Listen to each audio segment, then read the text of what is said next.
اللہ کے علاوہ ایسی چیزوں کی، ایسی ہستیوں کی جو نہ تو ان کو نقصان پہنچا سکتے ہیں اور نہ ہی ان کو نفع دے سکتے ہیں، اور کہتے یہ ہیں کہ یہ لوگ، یہ ہستیاں، یہ چیزیں یہ اللہ کے ہاں ہمارے سفارشی ہیں۔ قل، اے حبیب صلی اللہ علیہ وسلم، آپ ان کو فرما دیجئے، اتنبئون اللہ، کیا تم اللہ کو ایسی بات کی خبر دے رہے ہو، بما لا يعلم فی السماوات ولا فی الارض، جس کو زمین و آسمان میں کوئی بھی نہیں جانتا، جو کوئی حقیقت ہی نہیں ہے، آپ اس بات کی خبر اللہ کو دے رہے ہو۔ سبحانہ وتعالی عما یشرکون، وہ تو ہر عیب اور نقص سے پاک ہے اور بہت بلند ہے اس شرک سے جو لوگ شرک کر رہے ہیں۔ صدق اللہ العظیم۔ اللہ کی توفیق سے جو گزشتہ جمعہ جس موضوع کے اوپر گفتگو ہوئی، اس کا تسلسل ابھی باقی ہے، اس کے کچھ باقی ایسے پہلو ہیں جس کے اوپر ہم نے گفتگو کرنی تھی۔ اللہ تعالیٰ مجھے اور آپ کو، ہم سب کو ہدایت نصیب فرمائے اور ہم سب کو کتاب و سنت کو سمجھنے اور اس پر کما حقہ عمل کرنے کی توفیق عطا فرمائے۔ خاص طور پہ جو ایثار اور احسان کا پہلو ہے، اس کے اوپر گفتگو ہو رہی تھی سورہ نساء کی آیت نمبر 36 کے حوالے سے، تو وہ انشاءاللہ اللہ کی توفیق سے اگلے جمعے اسی کو دوبارہ کنٹینیو کریں گے۔ تو آج ایک خاص موقع، اور اس خاص موقع کی مناسبت سے تحریک دعوت توحید کی طرف سے دیا گیا موضوع کہ مختلف مساجد کے اندر توحید کے اوپر گفتگو کی جائے، تاکہ یہ بنیادی عقیدہ جس کے اندر مختلف قسم کی آلودگیاں شامل ہونا شروع ہو چکی ہیں، ہر دور میں آلودگیاں ہوتی رہی ہیں، ہر دور میں اس عقیدے کو خراب کرنے کا معاشرے کے اندر ایک وتیرہ رہا ہے، تو کہیں یہ عقیدہ ہمارا گہنا نہ جائے، آلودہ نہ ہو جائے، میلا اور گدلا نہ ہو جائے، اس لیے کہ توحید نہ رہی تو پھر کچھ بھی باقی نہ رہا۔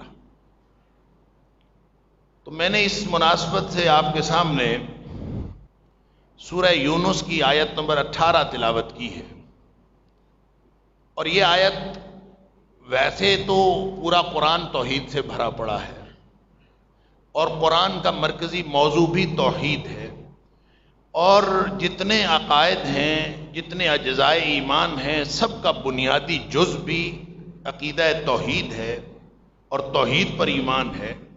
یہ الگ بات ہے کہ یہ پورا کا پورا ایمان ایک مرکب ہے، اس مرکب کے ہر جز پر ایمان لانا فرض ہے۔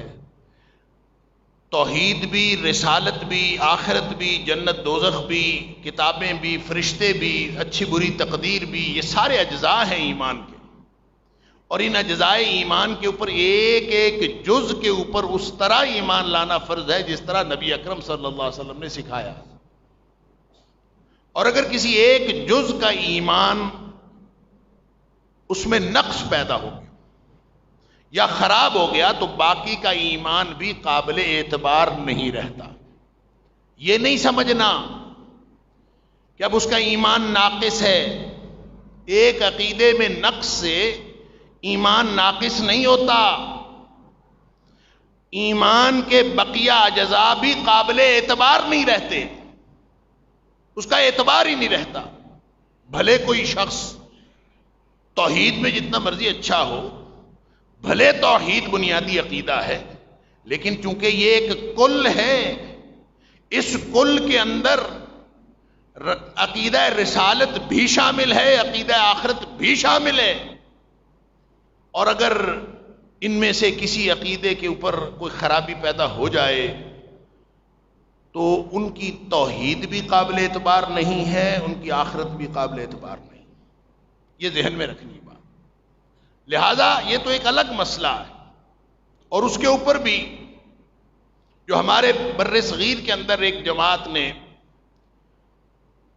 ڈاکہ ڈالا عقیدہ رسالت کے نبی پاک صلی اللہ علیہ وسلم کے حق پر، اور پھر اس کے اوپر اس قدر ڈھٹائی کے ساتھ جمے رہے کہ عقیدہ رسالت کو خراب بھی کیا، اپنا ایمان خراب بھی کیا، لوگوں کے ایمان خراب بھی کیے. اور جب یہ معاملہ قومی اسمبلی میں گیا 1974 میں، اللہ اکبر، تو عجیب صورتحال تھی. قومی اسمبلی میں جن لوگوں نے ان کو کافر قرار دیا ہے اس میں کوئی سارے علماء نہیں تھے، وہ تو پارلیمنٹیرین تھے. انہوں نے کیس سنا، ادھر سے بھی کیس سنا، ادھر بھی سنا. ایک بڑی دلچسپ، چونکہ یہ پہلو ہمارے آج کا موضوع نہیں ہے، میں صرف انفارمیشن کے لیے اور دلچسپی کی بات آپ کے سامنے رکھنا چاہتا ہوں کہ جب قومی اسمبلی نے ان سے سوال کیا کہ یہ بتاؤ کہ جو تمہارے جیسا ناقص عقیدہ رسالت نہیں رکھتے، جو تمہاری طرح عقیدہ رسالت پر ڈاکہ نہیں ڈالتے، ان کے بارے میں تمہارا عقیدہ کیا ہے، ان کے بارے میں تمہارا نقطہ نظر کیا ہے؟ تو انہوں نے کہا جو ہمارے عقیدے کو نہیں مانتا ہم اس کو مسلمان نہیں مانتے. بات سمجھ میں آئی؟ انہوں نے ہی اپنا نقطہ نظر قومی اسمبلی کے اندر بیان کیا کہ جو ہمارے عقیدے کو نہیں مانتا ہم اس کو مسلمان نہیں مانتے. تو اب اس وقت قومی اسمبلی کے پاس پھر دو میں سے ایک راستہ تھا نا، یا وہ ان کو کافر قرار دیں اور غیر مسلم قرار دیں، یا پھر ان کے علاوہ باقی جتنے مسلمان تھے سب کو کافر قرار دے دیں. اب دو میں سے ایک تو ہو گیا، اور تو ان کے پاس طریقہ ہی کوئی نہیں بچا کہ جب باقی سارے، اور اس وقت پاکستان کی آبادی 10 کروڑ تھی، تو ان چند لوگوں کو اگر مسلمان مانتے ہیں تو 10 کروڑ کو کافر قرار دینا پڑتا ہے، اور اگر 10 کروڑ کو مسلمان مانتے ہیں تو پھر ان کو کافر قرار دینا پڑتا ہے.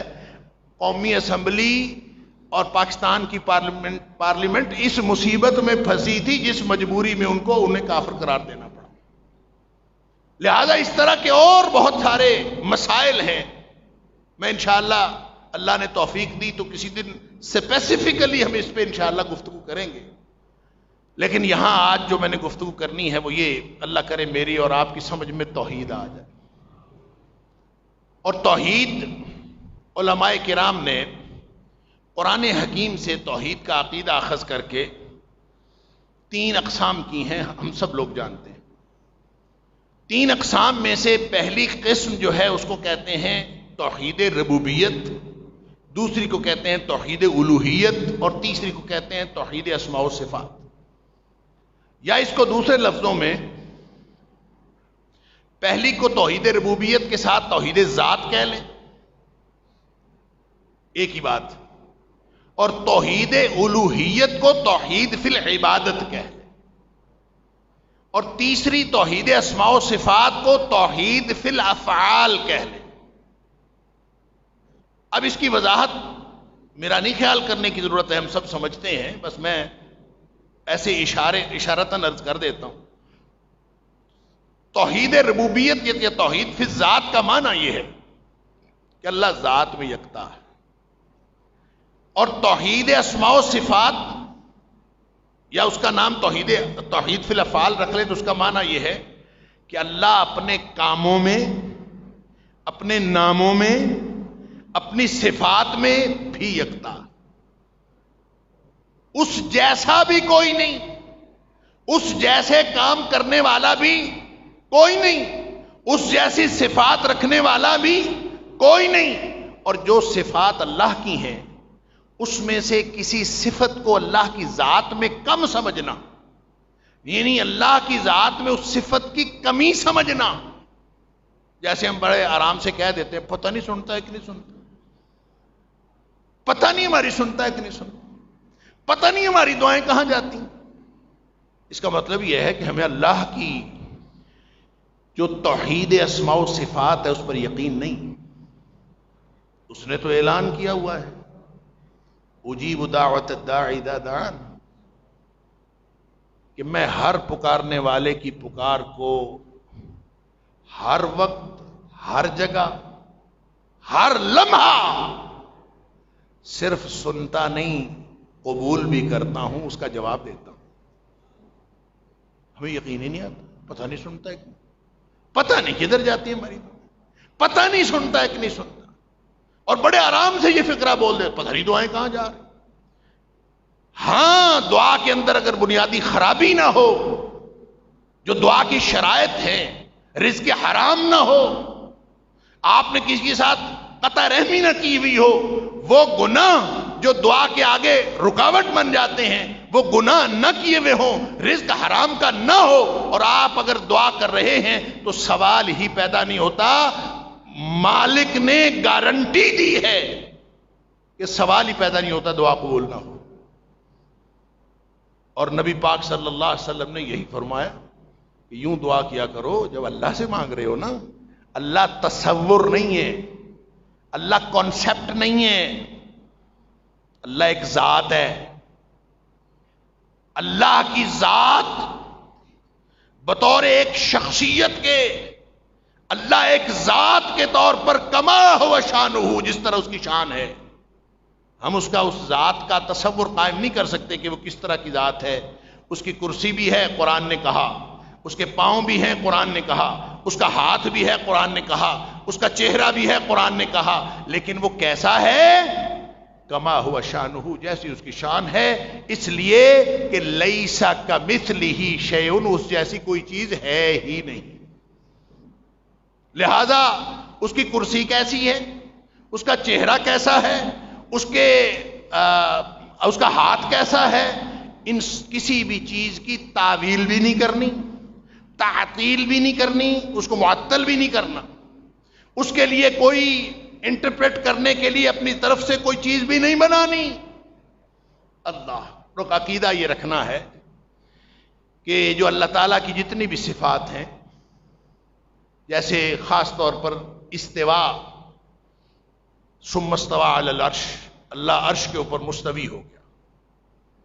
اب یہ 7 دفعہ قرآن میں آیا، 7 مرتبہ قرآن میں آیا ثم استوى علی العرش، اللہ عرش پہ مستوی ہو گیا۔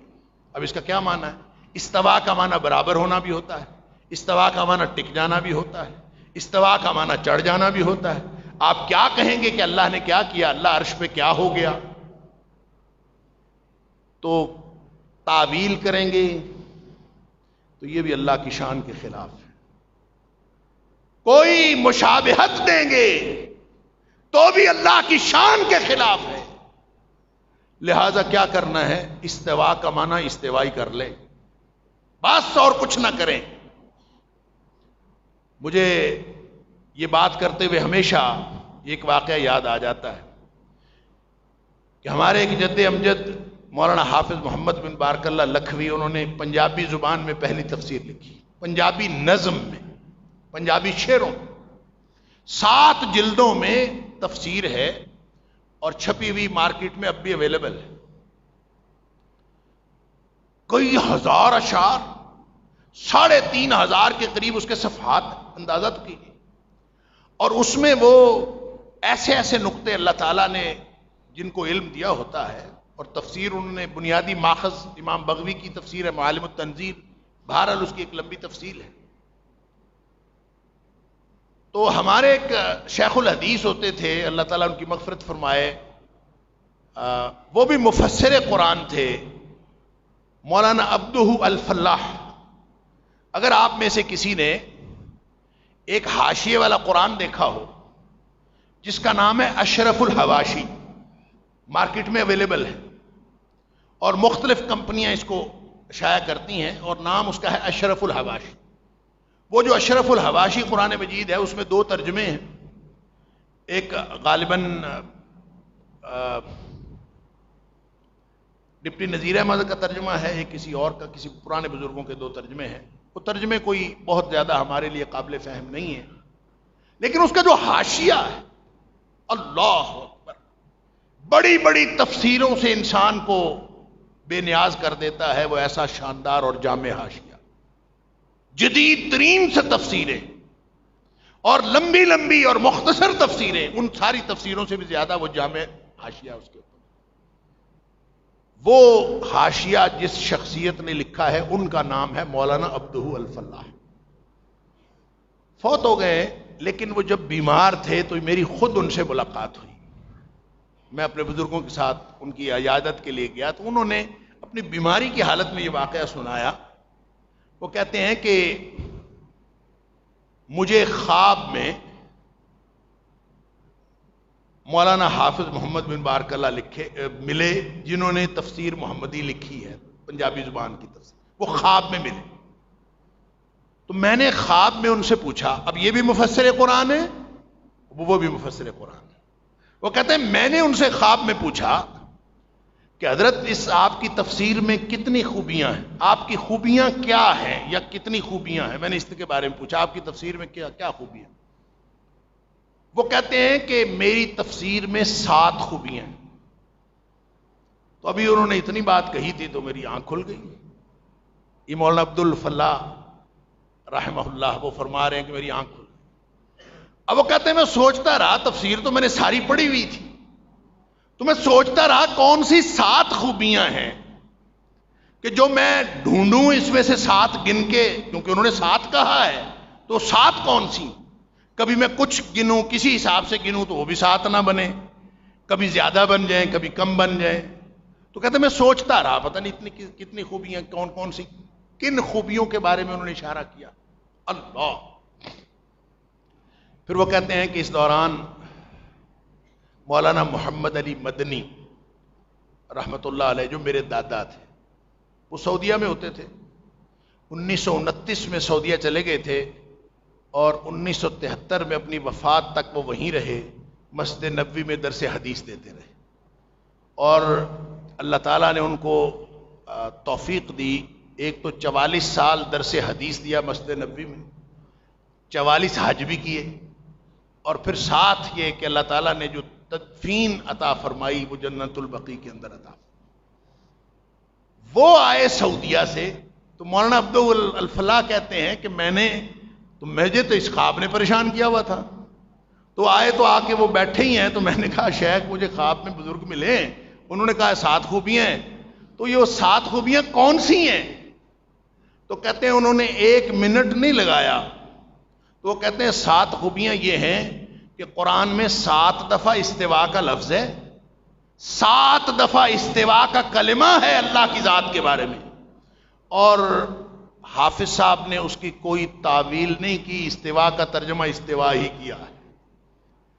اس کی تعویل نہ کرنا اس تفسیر کی خوبی ہے کہ اللہ کی ذات کا استوا، جب قرآن نے خود کہہ دیا لیس کمثلہ شیء، اس جیسی کوئی چیز ہے ہی نہیں، تو ہم کون ہوتے ہیں اس کی تعویل کریں؟ ہاتھ کا معنی ہم غلبہ کر دیں، ہاتھ کا معنی ہم اس کا قبضہ قدرت کر دیں، ہم کوئی چیز وجہ کا معنی ہم ذات کر دیں۔ بھئی وجہ کا معنی چہرہ ہوتا ہے، ہم اس کا ترجمہ چہرہ ہی کریں گے۔ اگر اس کا ہاتھ کا معنی ہاتھ ہے تو اس کا ترجمہ ہاتھ ہی کریں گے، اور پاؤں کا معنی اگر پاؤں ہے تو ہم پاؤں ہی کریں گے، کرسی کا معنی کرسی ہے تو ہم کرسی کریں گے، لیکن کیسی؟ لیس کمثلہ شیء، یہ توحید ہے، لیس کمثلہ شیء۔ تو الاستواء معلوم، عقیدہ سن لیجئے، الاستواء معلوم، استواء کا سب کو پتا ہے۔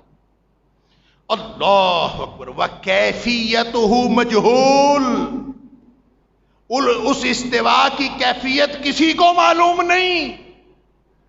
الاستواء معلوم وکیفیتہ مجہول، اللہ اکبر۔ وایمان علیہ واجب، اس کے اوپر ایمان رکھنا واجب ہے۔ والسوال عنہ بدعۃ، اس کے بارے میں سوال کرنا بدعت ہے۔ کوئی شخص سوال نہ کرے کہ اللہ کے استواء کا کیا معنی ہے۔ یہ ہے عقیدہ۔ صفات کے بارے میں، اللہ کی اسماء کے بارے میں، اللہ تعالیٰ کے افعال کے بارے میں، ایک صفت، ایک قسم توحید کی ذات، ایک قسم اسماء و صفات اور افعال، تیسری قسم ہے جو درمیان میں ہے، جس کی طرف یہ آیت بھی اشارہ کرتی ہے، جو میں نے آیت آپ کے سامنے تلاوت کی ہے، وہ تیسری قسم ہے توحید فی العبادت یا توحید الوہیت۔ اس کا معنی یہ ہوتا ہے کہ آپ بھلے ذات کو بھی مانتے ہوں، آپ اسماء و صفات کو بھی مانتے ہوں، لیکن آپ بندگی کرنے میں، اللہ کی ذات کی بندگی کرنے میں، وہ بندگی کے اعمال جو صرف اللہ کے لائق شان ہیں، وہ آپ کسی اور کے سامنے بھی کرنا شروع کر دیں تو یہ شرک ہے۔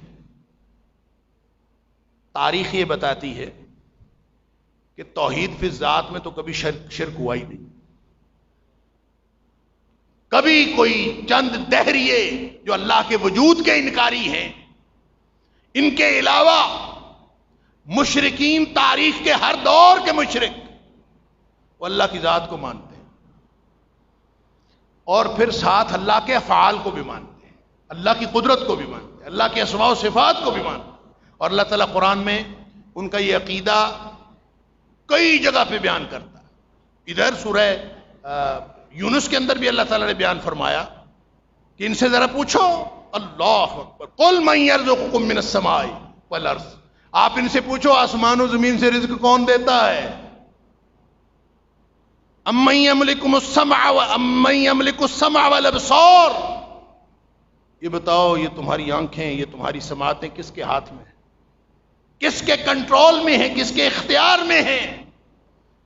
وَمَن يُخْرِجُ الْحَيَّ مِنَ الْمَيِّتِ وَيُخْرِجُ الْمَيِّتَ مِنَ الْحَيِّ، زندہ سے مردہ کو نکال دینا، مردہ سے زندہ کو نکال دینا کون کرتا ہے؟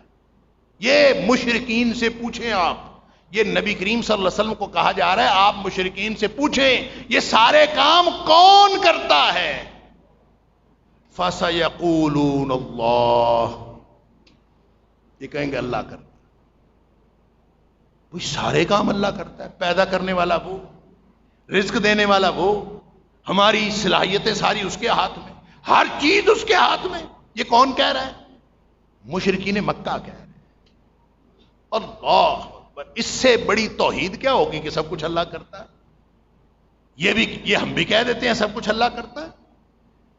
اور سورہ عنکبوت کے اندر فرمایا ہوا ہے لَئِن سَأَلْتَهُم مَّن خَلَقَ السَّمَاوَاتِ وَالْأَرْضَ وَسَخَّرَ الشَّمْسَ وَالْقَمَرَ، اے حبیب صلی اللہ علیہ وسلم اگر آپ ان سے سوال کریں نا کہ زمین و آسمان کو کس نے پیدا کیا، سورج چاند کس کے کنٹرول میں، لَيَقُولُنَّ اللَّهُ، یہ کہیں گے اللہ ہی کے کنٹرول۔ اللہ اکبر۔ پھر اللہ فرماتا ہے فَأَنَّىٰ يُؤْفَكُونَ، جب یہ عقیدہ بھی رکھتے ہیں اور کرتا بھی سب کچھ اللہ ہے، فَأَنَّىٰ يُؤْفَكُونَ، تو میرا اس کا ترجمہ کرتے ہوئے نا ہمیشہ دل یہ کرتا ہے کہ میں پنجابی میں ترجمہ کروں، پھر پٹھے کدھر مری جاندے ہو، فَأَنَّىٰ يُؤْفَكُونَ، پھر کہاں الٹے پھرے جاتے ہیں؟ پھر مسئلہ کیا ہے؟ جب سب اللہ کرتا ہے تو مسئلہ کیا؟ پھر ان کا نقطہ نظر اللہ کریم نے یہاں آیت نمبر 18 کے اندر سورہ یونس میں اور سورہ زمر کی آیت نمبر 3 کے اندر اللہ کریم نے ان کا نقطہ نظر بتایا۔ مشرکین مکہ جن کا جہنمی ہونا رجسٹرڈ ہے، جو رجسٹرڈ جہنمی ہیں، اللہ اور اس کے رسول صلی اللہ علیہ وسلم کے دشمن ہیں، وہ بھی یہی عقیدہ رکھتے ہیں کہ اللہ ایک ہے اور اللہ کی ذات وہی سب کچھ کرتی ہے۔ تو پھر قرآن سوال کرتا ہے کہ یہ کدھر جاتے ہو بتوں کی طرف، ادھر کیوں پھرتے ہو؟ اللہ اکبر۔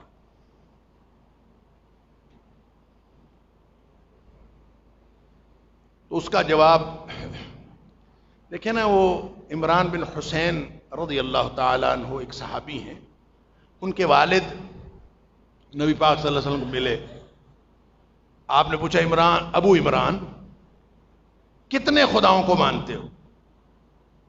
کہتا ہے میں 7 خداؤں کو مانتا ہوں۔ بھائی 7 خداؤں کو مانتے، کون سے 7 خدا؟ کہتا ہے ایک بڑا اور 6 چھوٹے. ایک بڑا جو آسمانوں میں ہے، 6 چھوٹے جو زمین میں ہیں. کمال ہو گئی. اللہ اکبر. مانتے ہیں کہ وہ بڑا ہے، مانتے ہیں وہ اکیلا ہے، لیکن یہ جو 6 چھوٹے یہاں بنائے ہوئے یہ کیا ہے؟ سورہ حج کے اندر اللہ تعالی نے فرمایا کہ ایسے کرو، یہ سارے اکٹھے کر. ایک مثال اللہ کریم بیان کرتا ہے، غور سے سنو. ضرب مثل فاستمعوا له. ساری دنیا کان لگا کے سنے ایک مثال. اللہ کریم نے مثال کے ذریعے سے بات سمجھائی ہے. اور اللہ مثالیں کیوں دیتا ہے؟ وَتِلْكَ الْأَمْثَالُ نَضْرِبُهَا لِلنَّاسِ لَعَلَّهُمْ يَتَفَكَّرُونَ. اور کچھ تو سوچو.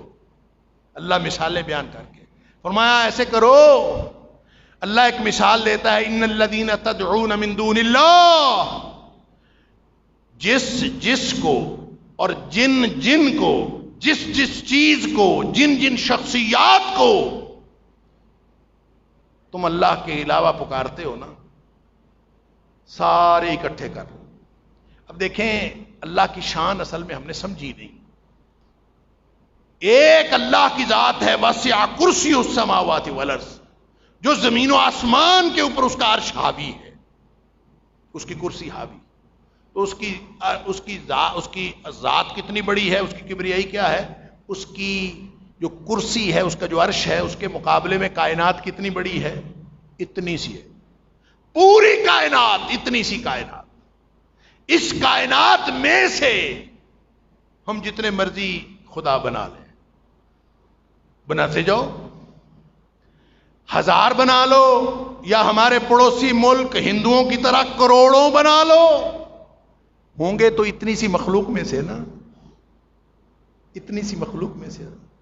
اور عبادت حق ہے خالق کا، اور وہ اکیلا ہے، اس جیسا کوئی ہو ہی نہیں سکتا. وہ اکیلا ہے، اس کے نیچے مخلوق ہے اتنی سی، ساری کائنات کو حاوی ہے وہ، نیچے اتنی سی مخلوق.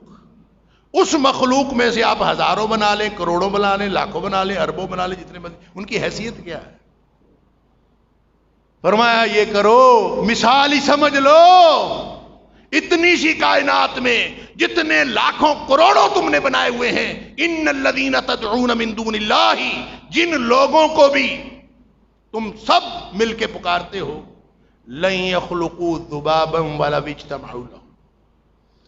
مثال یہ ہے کہ یہ سارے اکٹھے ہو جائیں، سائنس اور ٹیکنالوجی بھی ساتھ لے آئیں، سارا کچھ ساتھ لے آئیں، تو ایک مکھی نہیں بنا سکتے سارے مل کے بھی.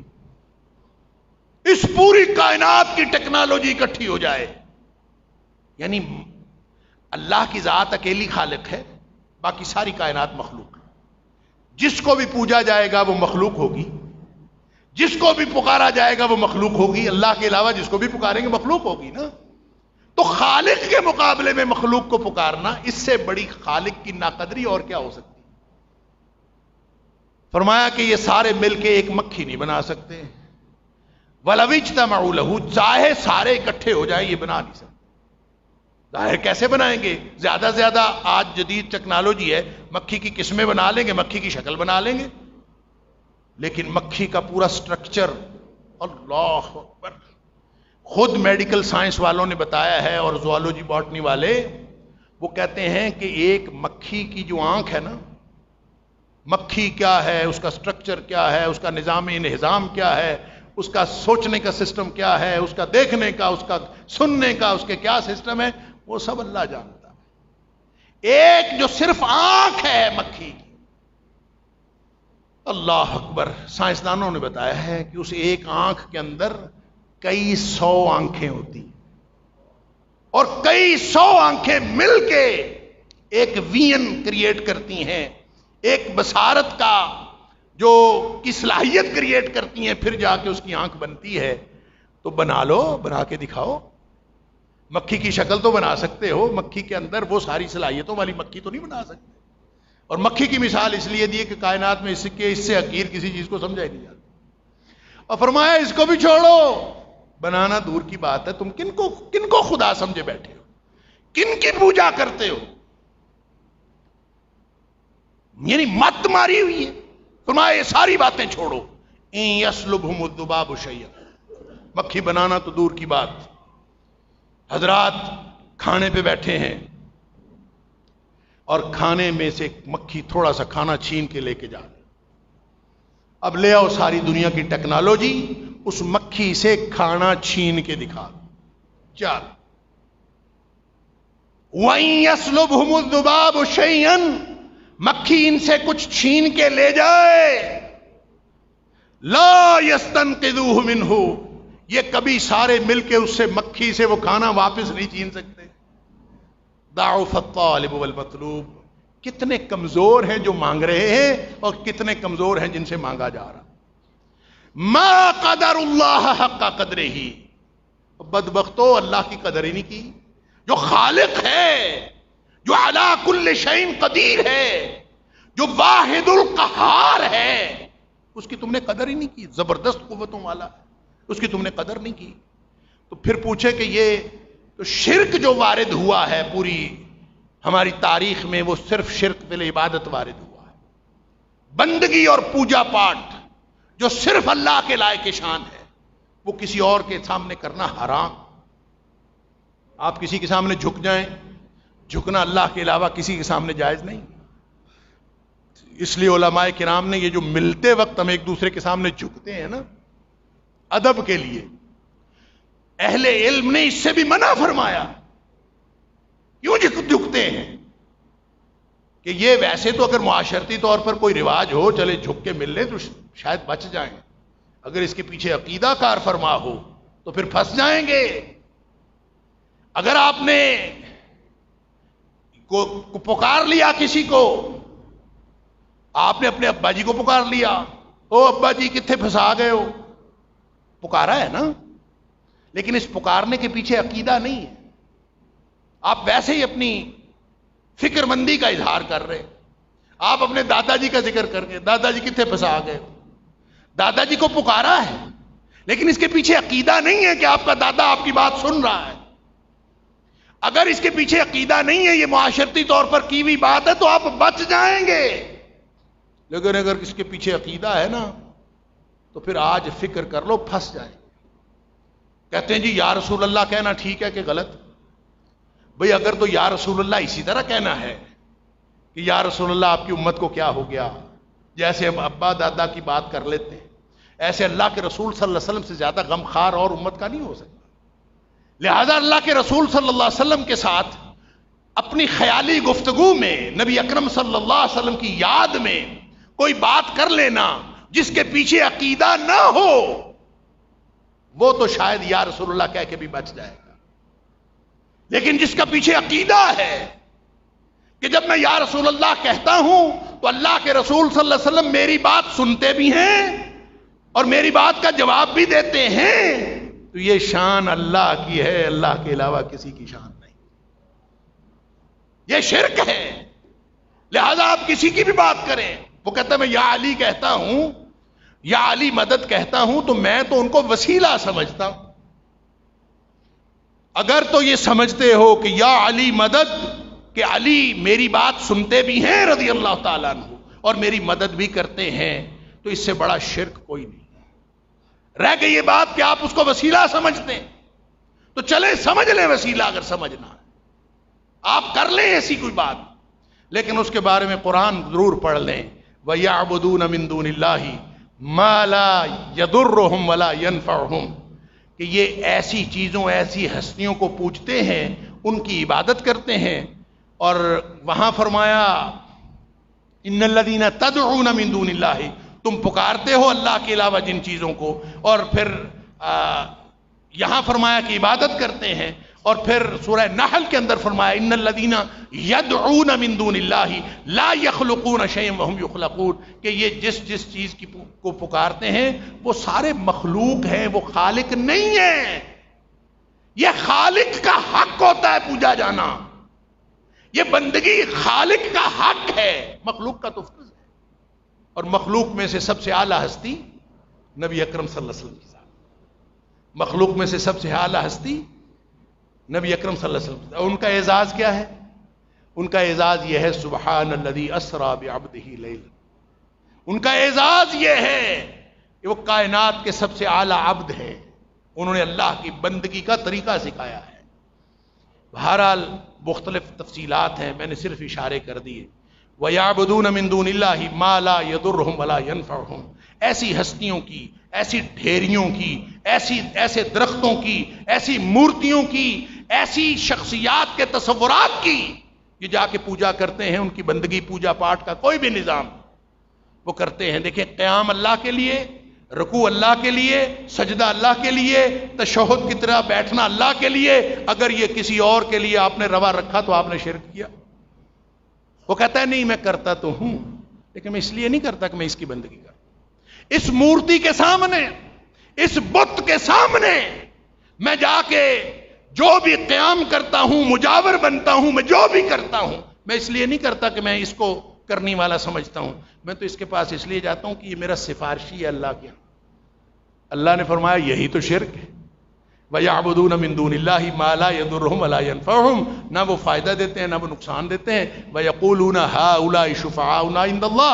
ہم ان کے پاس اس لیے جاتے ہیں کہ اللہ کے ہاں ہمارے سفارشی ہیں. کیا یہی تو وہ شرک ہے اللہ تعالیٰ معاف فرمائے جو تاریخ کے ہر دور میں رہا ہے. یا پھر سورہ زمر میں کہا ما نعبدهم الا ليقربونا الى الله زلفى. ہم ان کی بندگی اس لیے کرتے ہیں کہ ہمیں اللہ کے قریب کر دیتے ہیں. اللہ تعالیٰ مجھے اور آپ کو، ہم سب کو ہر طرح کے شرک سے محفوظ فرمائے.